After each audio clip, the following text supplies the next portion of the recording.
See, the point is that the way our firm has evolved over the years, we've always believed in creating leaders. We've trained people. We're very proud about the fact that there is so much legacy in the firm as far as the experience is concerned. So, to be very honest, we don't really have great expectations from a fresher. You see, a fresher walks in into our office just out of a law college. So we don't really expect him to have subject domain or subject domain expertise.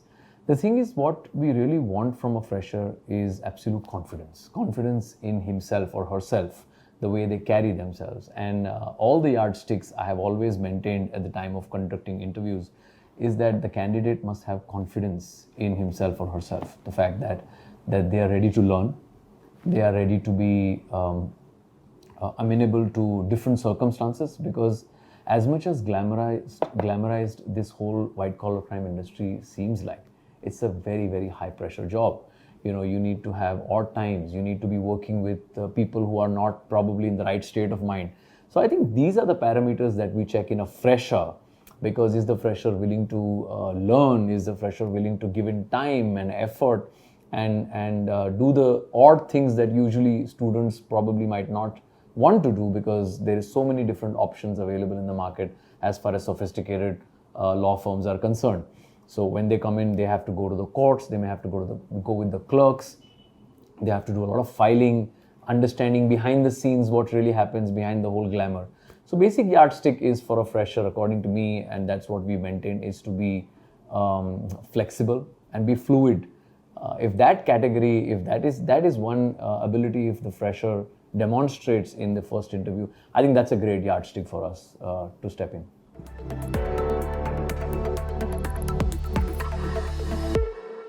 So at MZM, we've always believed in training our people. It's a constant evolving, constant learning exercise. And as much as that white collar crime and economic offenses, the practice seems so glamorous, there's a lot of hard work which goes into it. There's a lot of domain expertise which is required also. So the basic criteria from a fresher that we expect is that the person must exhibit immense amount of confidence. Confidence to the extent that the person is willing to learn, is ready to be working under different circumstances and hard circumstances, because the clients that you deal with are not those regular clients who come in a suit and come to you. So, you're dealing with very, very difficult people. So I think that is the most important criteria that we see in a candidate. But of course, when a fresher walks into our office, it is always helpful if while he or she were in the law college, they have done some good interns. They have had focus and deep study on the subject of criminal law. A few questions are always asked to the freshers as far as what is their broad understanding of criminal law and understanding of white collar crime, certain legislations which are merely academic. And if their academic understanding is good, if they know what they are talking, then that makes a perfect candidate for us.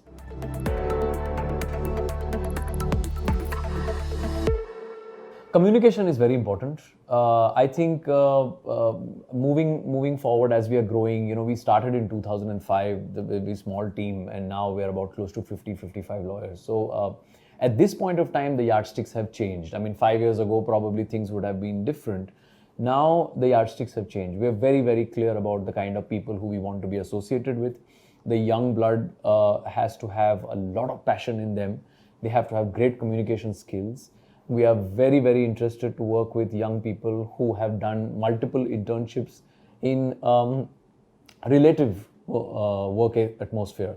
You see, many large law firms today have a specific white collar crime practice, or maybe investigations, or whatever they call it.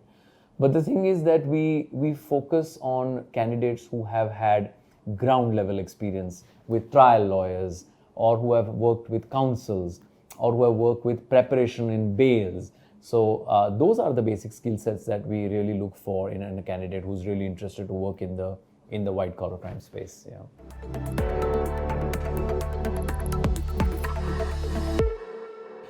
So I'm sorry to be a little odd here, but I personally don't ever check CVs. I mean, the HR team brings the CVs to me, but I'm a very personality-based person. When the candidate is brought to me, By then, he or she has already conducted 2 rounds of interviews, one with the HR and one with the concerned partner. But when I interview the person at that point of time, I think the focus mainly is on personality, communication skills. But of course, I feel that by the time the candidate has come to me, they've already gone through the test of what do they know about the domain, how much do they understand criminal law, how much are they willing to adjust to the high pressure job. Because you see, we've had some very, very intelligent and bright interns who worked with us. And within a matter of a few years, they have grown to be senior associates. So, I mean, that it's unprecedented, that growth, and that has happened because we've seen the passion in those interns and those students who have come to us, who have learned, grown, and contributed to the firm. So in that way, those skill sets are basically very, very important. I mean, they come prepared, they study well, they read up well, they know their law, they know their developments, what is happening, because this is a forever evolving space. Legislation is changing, judgments are coming in on a daily basis. So I think it's extremely helpful for us to interact with kids who are well read, who are fully aware of what the legal system is, and who show and demonstrate passion in the industry, not just because it's the fashion or a norm that everybody wants to work. Because there are many candidates we refuse and reject who merely seem like people who have walked in just because white collar crime is in fashion. That's it.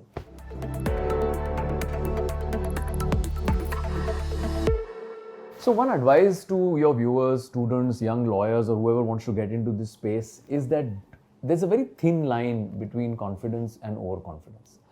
I think that's a complete no-go for us because we've seen it all, as far as the whole evolution process of a young kid coming in, joining us and becoming a senior associate or a principal associate. So we've seen what it takes to really be at the top.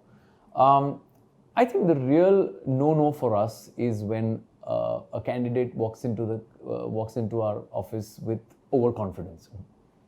Been there, done that, seen it all types. That I've worked with ABC and I know this and I can conduct trials and I can conduct this and I appear in the courts.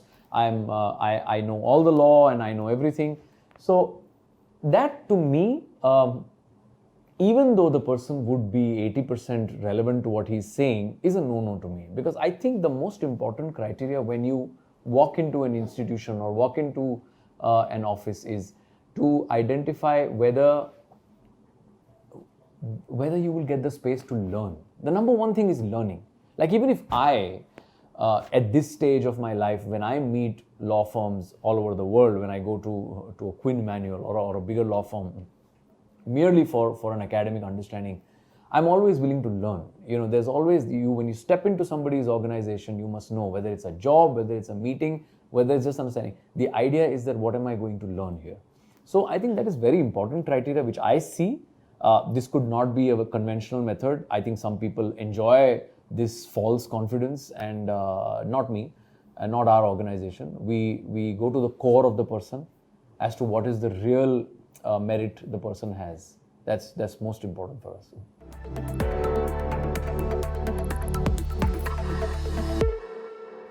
I think it's a sum and substance of everything that I just mentioned to you. PPO is something that we've experienced. We've had a couple of stellar law students who have worked with us, first year, second year students who have been extremely brilliant. I mean, we've just gone out of the way to get them on board. They've come on board. Some have taken some time to think and come on board because, of course, they had many other options. Some have just joined us and have never seen anybody else. So that is something that we respect and appreciate. But as I said that, we are evolving as a firm. We've grown in the last 15 years. What we did last 5 years might not necessarily be the same yardstick going the next 5 years. But if I have to give you an example of what we did last 5 years, there were young, bright students who came in with a lot of passion, with a lot of understanding of law, with a lot of reading, which they did by themselves. Over and above what they were doing academically, there was a lot of interest to go outside and learn, read, study, take up courses. And all of that, I think, the club together with the passion that was there was seen in the work that we were giving them. I mean, we were never reluctant to give an intern uh, crucial mandates of high profile clients. I have actually gone to the extent to even allow my interns to sit in the meeting with the clients, take responsibilities, even receive calls and send emails. We created paralegal emails for them because they were so good. They were so good.